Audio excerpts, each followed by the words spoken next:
Welcome to the guest lounge on the Willie J Show on Gospel City 24/7.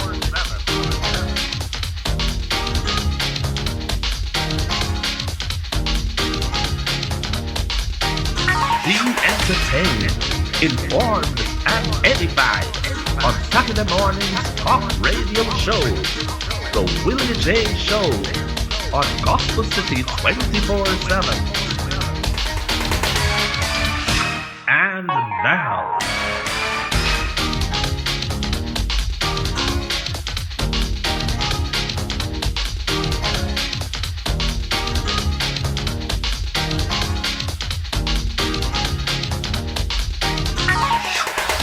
and now,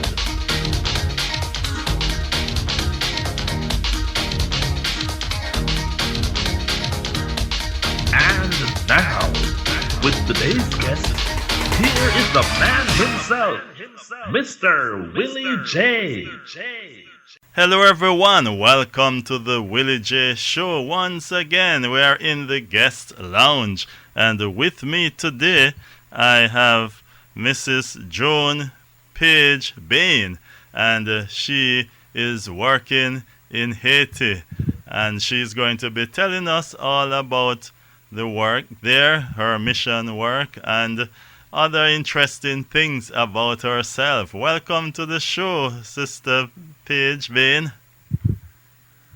Or I should just Thank you very much. Maybe I should just say You can Sister say- Joan.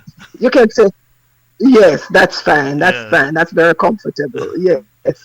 Yes, thank you very much, Pastor. Thank you. It's nice being here. Okay, and Seeing that our time together will be a blessing. well, yes, indeed. And we are so happy to have you.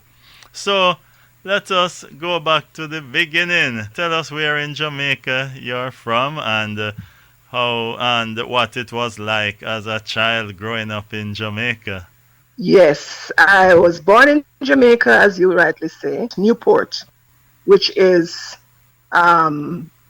in South Manchester. But I was transferred to Mandeville to live with my grandparents, and a good job they did. I left Newport when I was about 4 years old, went to Mandeville, lived with my grandparents, and stayed there until, of course, my professional life. So I went to primary school, Mandeville Primary. Mandeville Primary still exists. Okay. And after that, I went to Mount St. Joseph, the Roman Catholic school, Yes. Sisters of Mercy. And I had a good education there. Part of it was for my spiritual life. I learned a lot about dedication. Although as a child, I grew up in the United Church. In fact, at that time, it was a congregational church, which Okay. later became the United Church in Jamaica and the Cayman Islands. Yes. And we joined with the Presbyterian, and then later on we joined with the Disciples of Christ. So it has 3 denominations included in it. Yes. Yes. So that's the church I grew up in, and my Sunday school and fellowship and all my formative Christian teachings came from there. I accepted Christ as my Savior when I was still a little girl, because somebody told me that when we go to hell, this is what we're going to have to do, Uh-huh. to hell. So I said, Lord, please accept me as your child. I want to go to heaven with you. So at about 8 years old, I accepted Christ. But you know, a little child always accept Christ many times, and I did. I Yes. did accept Christ many times because, you know, as a child, when you do something wrong, you think, oh, I'm not a Christian anymore. Yes. Yes. But I'm glad that I had my grandparents there to nurture me. Okay. and- Yes. And in Sunday school youth fellowship, and we had good teachers there in our church to mold us. Reverend Earl Thames, that quite a lot of people know. He was my first pastor. there at Ridgemount when I started there then. And I continued there. And of course, I was involved with fellowship at school, Christian fellowship at school. There was a teacher, a math teacher. Her Yes. name then was Miss Pamela Nairn, but she later got married to Reverend Rowe, Pastor Rowe, from another denomination, and she was very, very much there in those formative years, giving us Christian principles. And as I said, going to the school, the Roman Catholic school, girls' school, it was a girls' school, and I saw Yes. the dedication of the nuns, and I said to myself, I want to live a life dedicated to God, as these women have dedicated themselves to God. And I think that's what started the Rev. That's what started my desire to be a missionary, Okay. to Yes. live completely for God. That's when I think it began. That's when I think it began. I didn't know much then about going off on the mission field, etc. But I knew that I wanted to live a life fully dedicated to God. Yes. So that's how it started. And of course, there was involvement with Youth for Christ when I was growing up as well as a teenager. Okay. Yeah, I hope that answered that Yes, question. indeed. And you know what? I might say too, Mhm. I might say too, Pastor. In growing up, I was very delicate. The expression delicate in Jamaica, a lot of people would know what that means. I Yes. got a cold very easy. I got a cold very easily. Um, so I was at the doctor's office quite a lot. So I was really cushioned, you know. I couldn't do this. I couldn't Couldn't bathe do in cold water. that. That. Yeah. Yes. But I was really protected, and I'm glad. I'm glad because I'm here today as a result of all that happened then. Yes, yes, indeed. And listening to you relate your childhood life and the individuals that impacted your life then, I realized that we need to be very purposeful and very careful how we deal with children.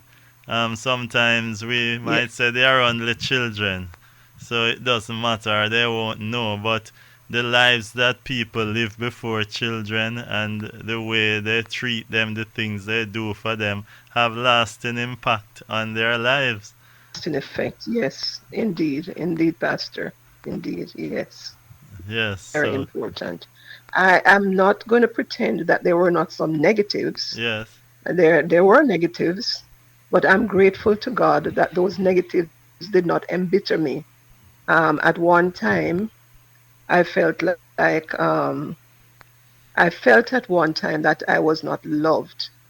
And I think because it was a matter of rivalry. I had a sister, actually, she was a cousin, but she too was raised by me. And she was I was the raised by older your of the two. grandmother. I lost you for a little bit. Yes, She was raised too by your grandmother. yes, Yes.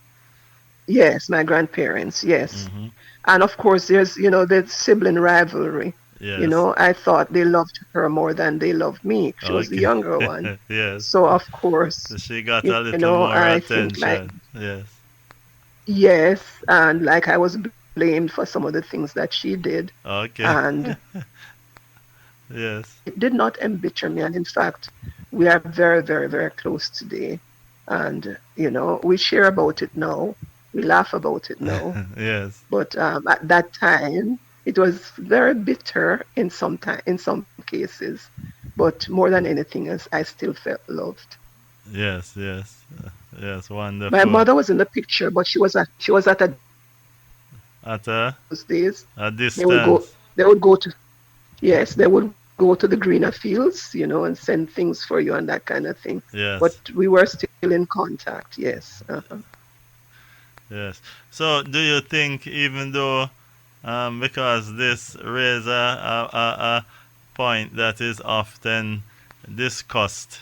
Do you think that even though you were well cared for by your grandparents, your mother being away, would you have felt better if she was there taking care of you herself, or instead of being away sending things? Um, Looking back now, I think she did what she needed to do, and maybe if she was nearer to me, I probably would not have had the kind of influence that I had with my grandmother. Okay. Maybe she was young, very young, I Okay. think. Yes. So Yes. I think probably my grandparents were The older better and more ones. stable. Yes, so I think that's why, and I think I'm the better actually Okay. for the kind of environment in which I grew up. Yes. Okay. Okay. Yeah. So tell me now, when you reach into high school years, and at that stage, students are beginning to think about career and all of that. What was happening in your mind then? Yes, well, Pastor, I knew from I was about 15, 16 that I want to be a missionary nurse. And, it's like, why a missionary nurse? But I grew up with that. And I think one of the essays that they usually ask us to do in, I don't know if it's third form or whichever form when you grew up. And I Yes. remember writing that essay, I would like to be a missionary nurse. Okay. And Uh-huh. I told them why in the composition. I told them that I want to be able to reach out not only to the physical, but Yes. also to the spiritual. So Okay. I knew from then that I wanted to be a missionary nurse. And God He had it planned Yes. that the subjects that I needed to go into nursing school, I had them.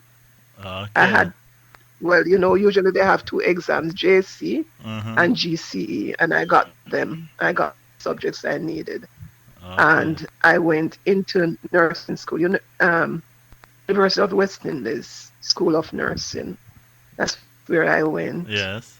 Yes. And spent my time there, 3.5 years at that time it was. And then after that, I went to work at one of the country hospitals.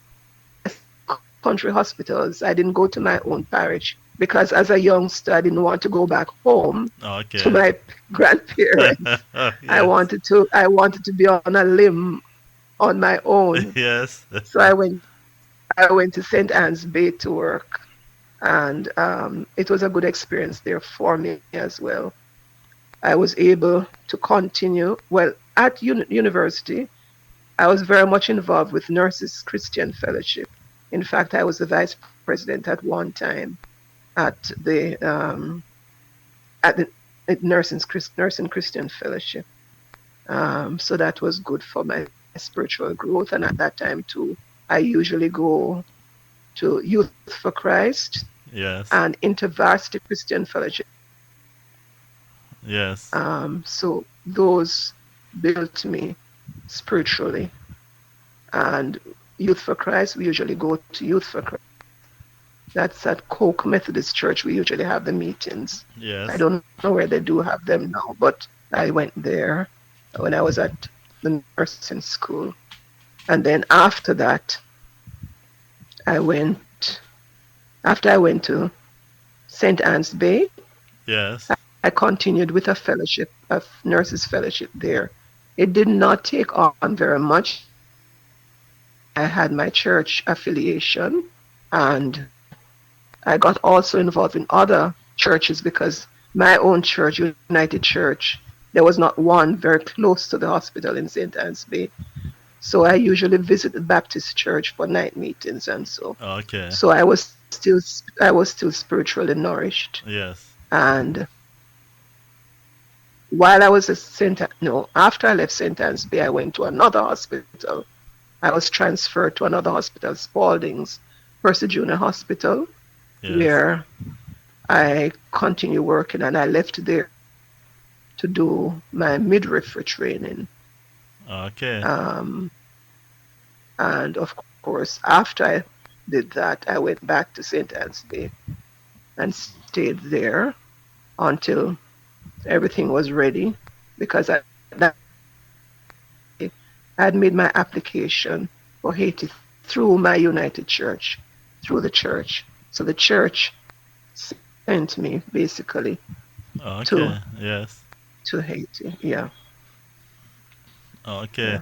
Also, all along you were doing your, all along you were working and getting your experience and getting your further training. Then you made your application to go. Well, actually, I made my application from I finished nursing school. Okay. I made my application to West Indies Mission Fellowship, something like that. West Indies Mission Fellowship, I think it was called. That was in 1976, but it seemed I wasn't ready yet Okay. because nothing seemed to have worked. And my church was, because there's not a United Church or Presbyterian Congregational in Haiti, they could not link me up with anyone, with any church here. So they actually tried to link me with the Methodist Church, but I've been working on it ever since. Ever since I got my nurse's training, I was ready to go to the field, but Yes. God wasn't ready yet. Yes. Yes. Obviously, I guess he I wanted you was not to. as prepared Yes. He to be want. more prepared. Yes, Yes, he wanted you to be more prepared, get a little more experience, yeah, no doubt and all. yes, Yes. Yes. yes. Okay. So, um, you eventually left and went to Haiti. So, sorry, how, when you went there, you go to your present location or you started No, elsewhere? Yes. actually, when I went to Haiti, 86, and I went to the Methodist Church, my church, the United Church in Jamaica, had negotiation with them, and I was sent to the Methodist Church. I was not at that time, I did not have my permit to work, Okay. but we were using the time for my language and culture development. Okay. Yes. However, 3 months after, my grandfather in Jamaica died, and I returned home for the funeral with the hope to return Yes. a week after. I brought enough clothes to last me a week in Jamaica. Yes. But when I came to Jamaica, there were political unrests in Haiti. Okay, so you didn't get to Returned go to back. Haiti. Yes. No, I did not go back. And at that time, too, I did not want to return to the government service because, once you break your service, you have to start from the beginning Yes, again. indeed. Yes. And I didn't want that. And of course, I also knew that I would not be staying in Jamaica to work for too long Yes. because I can be called. So I did not You want to could go be back into the called government back. service. You would be called back to Haiti at any time. Yes. Yes. So what happened? Um, I got somebody told somebody that I was in Jamaica and they needed a nurse, a school nurse for the deaf school for the deaf in Knock. Yes. That's near to South Manchester, nearby to whatever, in the middle. So I went to Knockpatrick, the school for the deaf in Knockpatrick, Caribbean Christian Center for the Deaf, it's called. And I stayed there I told them that I was not going to be there long because I can be called anytime. But they said they were going to have me as long as they can. Yes. And they had me for 3 years and 7 months. Wow. Yes. Worked there as a school nurse for that period of time. Yes. Certainly But that a was, wealth of experience. yes, and it was further preparation for what you are doing now. Oh, yes. Oh, yes. Oh, Yes, yes. so the Lord sent you So back for I some spent more training. Yes. exactly, exactly. And of course, the the deaf ministry were ever considered before, but God wanted me to do that, and of course He did. And I'm glad because, of course, as you rightly said, I was preparing for this work.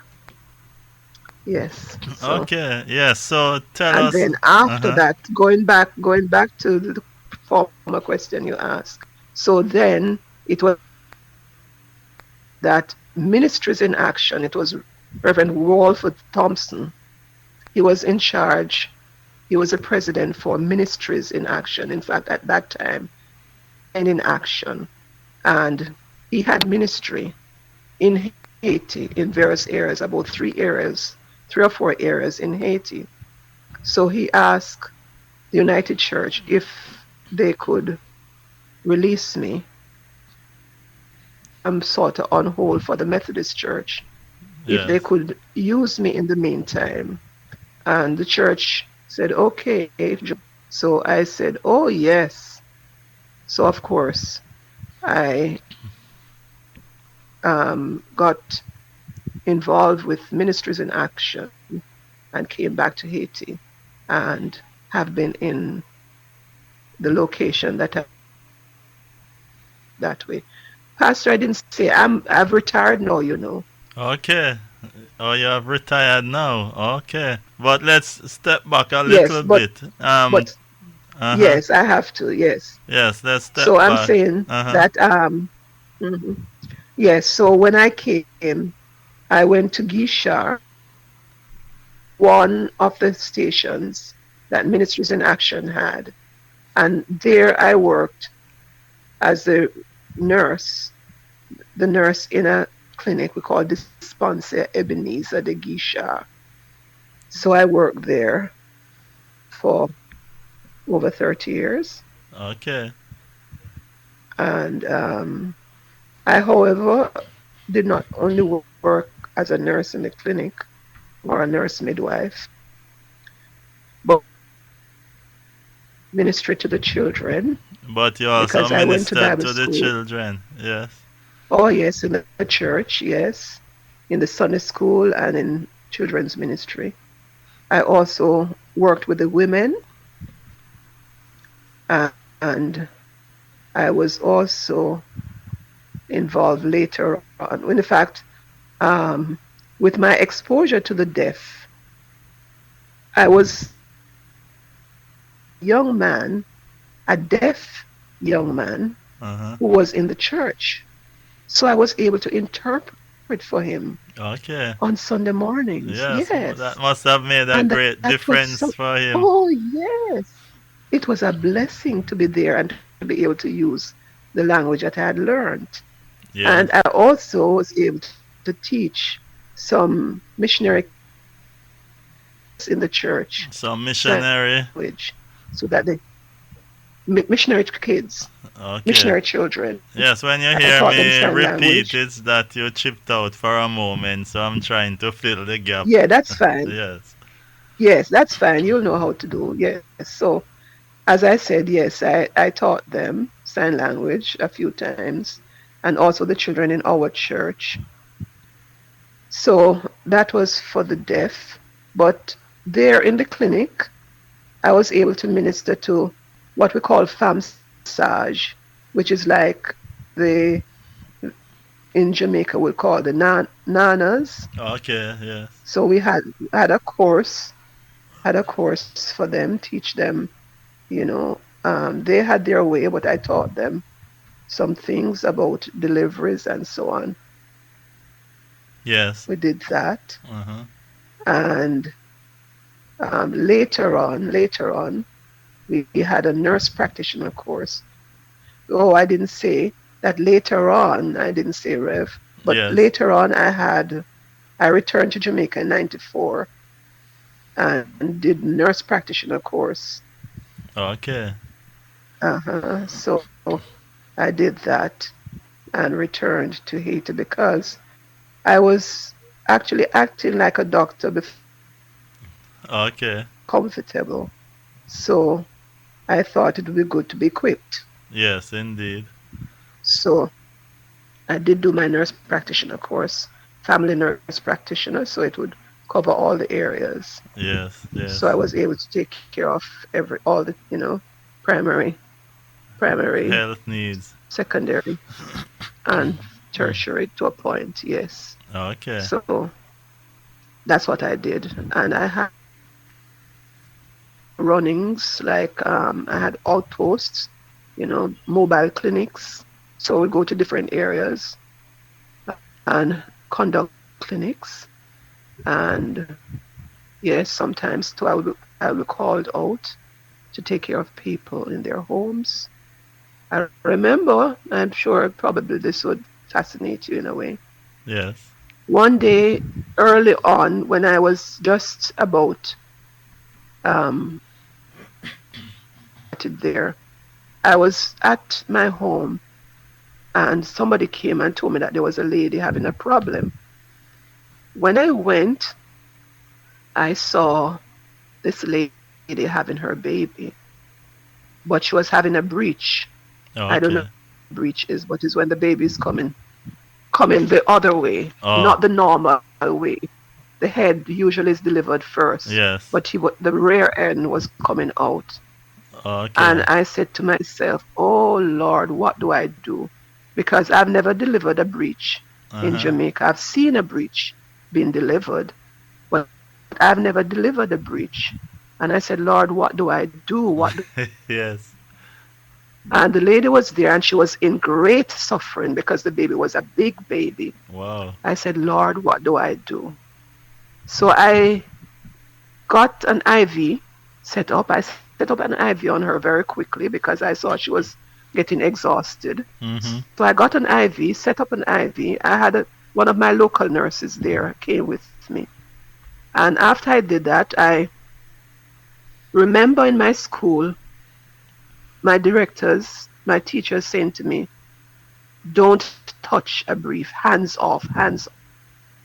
Yes. Is suffering, and in fact, it's like she's going to die. So actually, I had to put my hands on. But the baby got to as far as the chest. The baby was coming out, and Uh-huh. I noticed that the umbilical cord was not beating. That means like That I say, "Oh means you God, said the please, umbilical cord the was baby not is." beating. Well, yes, there was no, and it was getting blue, and I Okay. thought, "Oh boy, don't tell me that the baby is dead." Uh-huh. But anyway, the baby had to come out Yes. because I could not imagine transferring her in that state, transferring her to the big hospital in town. Yes. So I thought, "Oh God."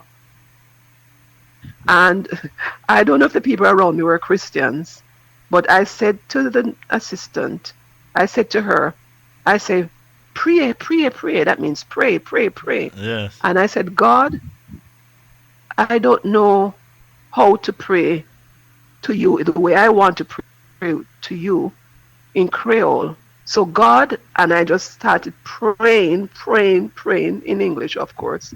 I said, "God, know what I'm saying, but you know what I'm saying." And I Yes. prayed. And I maneuvered and got the baby out. But of course, the baby was already dead when he came out. But at least I know the mother was saved. Yes. So Yes. that was a frightening experience, one of my frightening experiences here. But as my work is concerned, but Yes. God has been good. Yeah. Okay. Uh-huh. So you worked in Haiti for how many years altogether? Well, I came here first 86. I came here first in 86, but I said, although I worked in Jamaica at the deaf school, but my heart was in Haiti, so I figured that I was still in Haiti. I was just on hold. Yes. 90, yes. So I don't know how I want to do the calculation, but that's my time. Okay, from 86 to 21 with some breaks. So you would probably, if somebody wanted to be strict, you would take out probably a 4 years or so. Um, yeah, well, yes, because I came back for training at one time, and as I said, I was in God's training school at the deaf school. But So, as I said, my heart was still in yes, Haiti yes. because I actually said to God at one time when I thought, Lord, what's happening? I want to go back to Haiti. I want to go back to Haiti. And it's like, I get up one morning, I said, Lord, please, if you do not want me to go, take it out of my breast, just rip it out of my being. Because every day I wake up, it's like I'm waiting for a call to Haiti. And Yes, yes. it's like I could not live with that. I said, God, just take it out of me. So I actually did my application Yes. to be to the nurse practitioner course, and I also had I think I was going to Bible school at that time too, and I was also asked to go to a conference, a deaf educators conference in the States. So I went to that conference and I said, okay, God, with all these people involved with deaf ministry, obviously you're directing me to deaf ministry. So I said, okay, I think I'll do some psychology, deaf psychology. And I was prepared to go into training as a deaf psychologist, Okay. deaf Yes. something with the deaf, mental health for the deaf or something. And then on my return to Jamaica, I got this call Yes. to go back to Haiti. And I said, Lord, I can't understand you. This is very confusing. Yes. Because no, I got a call at the school, the nurse practitioner school said they have accepted my application. Well, I had an interview. Accepted me for Yes. September 4th. I said, God, I can't understand what you're doing Yes. to go to the deaf thing. And no, I get a call from Haiti. What are you saying? I don't know. And it's like the world come and say, your first love. Your Yes. first love. Yes. Uh-huh. I said, oh. I said, okay, God. So I asked the school, I defer my studies to the nurse practitioner school. Yes. I'm not sure when, but I'm asked for a deferment. And I answered the call to return to Haiti in 1990. So I went back. I came back to Haiti in October of 1990. Okay. Yeah. So hmm the ministry you were involved in with the deaf up to your retirement, the period up to your retirement, that was through the church that you were attending. It was, yes. Well, actually, my involvement with the deaf it wasn't a priority in a way because I did not feel that I was called primarily to the deaf. Okay. But I usually visit, and of course, that young man was in this area, and he introduced me to other deaf persons. Okay. Yes. It was during my conversation, and of course, I knew how to make molds for hearing aids. So, like, when people came, like, people from the States would come and have some ministry to the deaf. if I remember, there's a deaf school in Port-au-Prince, and Yes. they so I went and I helped them to make some molds and so on for hearing aids. Yes. And then um, I usually see some of the people who I knew, and there was this young man who wanted to start a school here in the south because the school in Port-au-Prince had closed, but he didn't know how to do it or whatever. He needed some guidance. Yes. So I sort of encouraged it, but I didn't want to encourage it full because my church, I didn't leave to do that, and I Yes. didn't want to burden my church with another ministry. Yes. So I allowed them to do what they were doing, but I was supportive. And a friend of mine who I met at the deaf school, in fact, she was just coming when I was leaving. She felt that the Lord was directing her to deaf involved again in establishing them at the deaf school. So I'm still involved. We go there every now and again. We visit them, we bring them things, and we really facilitated the couple to Yes. ministry, to minister with them. And they still come by, so we still give them support, yes. So, and of course, before COVID, I would go and teach the young girls sewing, Yes. and so on. So we got And to. my husband, Uh-huh. you don't know about that part yet, but my husband, he was not involved in deaf ministry at all, but God used him in in a school, a Informing, helping to pastoral form a school. school. In he had I don't know what it's called in your church, but it's like a lay training. But there were pastors there at the deaf school, but they were Yes. not trained. Okay. And because they have become a part of our church here in Haiti, the Yes. ministry in Mission Yes. Haiti, which is a church that we're a part of. We wanted the pastors to be aligned to the pastors that we have in our church.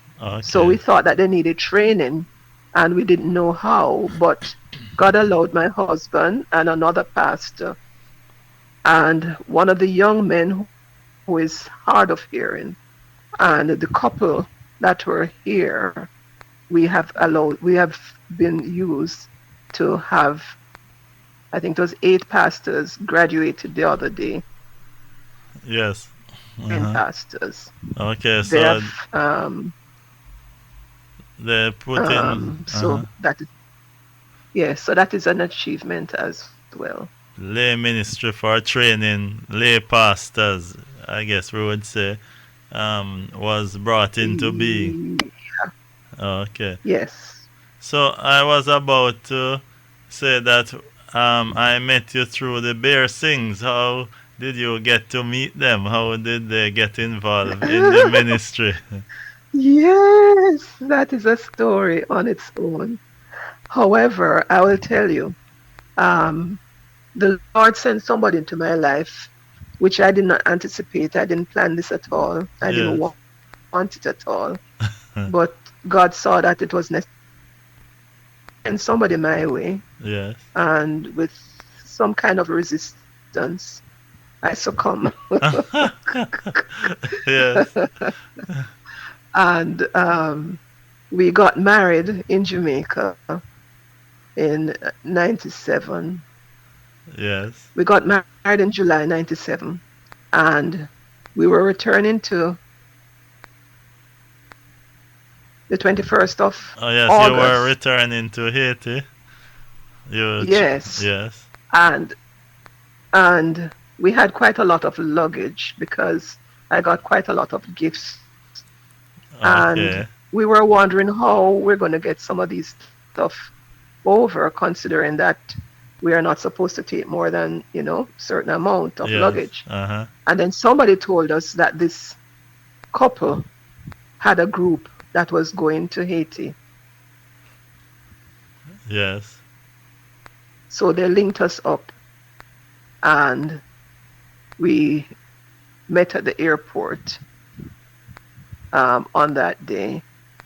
And that's how we linked up. Okay. That's how it started. That's when I met them for the first time. Yes. And that's a story in itself. Yes, they have been an integral part of my being of our marriage, of our, life together. And every time they come to Haiti, we know about it and we visit them or they visit us. Yes. And know that they have done quite a lot of work here in the South. And actually my home is their home. Okay. Yes. So whenever they come, whenever the groups come, they stay with us because God has blessed us with a lovely home. Okay. Quite a Uh-huh. to it, but it's a place that a group can come and feel comfortable away Yes. from home. Yeah. So that's my involvement, and I'm really blessed because of them. Yes, indeed. So now that you have retired, retired from the nursing part of your ministry, but you Yes. still work through the church, still work with the deaf and all that. Yes. I'm still involved with the church. Yes. However, with this, I'm only retired. It's not a long time since I've retired. So, COVID has sort of put a lot of, Well, it has sort of, downscale things a bit, maybe. yes, because what I had planned to do, what I told them on my retirement speech, Yes. that I would still come maybe twice a week. I was going to be involved with cervical cancer screening, Okay. breast cancer screening, Yes. and prostate cancer screening. I told them that I was going to be involved with that. And since I've come back, I cannot, of all that is happening around us and politically as well. Things are not too easy to get done, like going to Port-au-Prince to have to go to the lab to have the specimens brought in and so on. So things have really been curtailed. And also ministering to the children in our Good News Club, this also has been curtailed because I don't want the children coming out and being Yes. exposed to Yes. the virus and so on. So I have time Yes. taking care of my husband, who is very involved because he's a Yeah. teacher. He's Okay. a teacher, so he goes to school. And I just do what I have to do at home as a wife. Yes, yes. And so we thank Sister Joan Page Bane, a missionary nurse working in Haiti for just about 30 years. Yes, indeed. Thank you for speaking with us today, Sister Joan. And we wish you God's blessing even in your retirement years as you continue to work with the people of Haiti. 24/7. Day and night, 24/7. sleeping or awake. Gospel City. 24/7.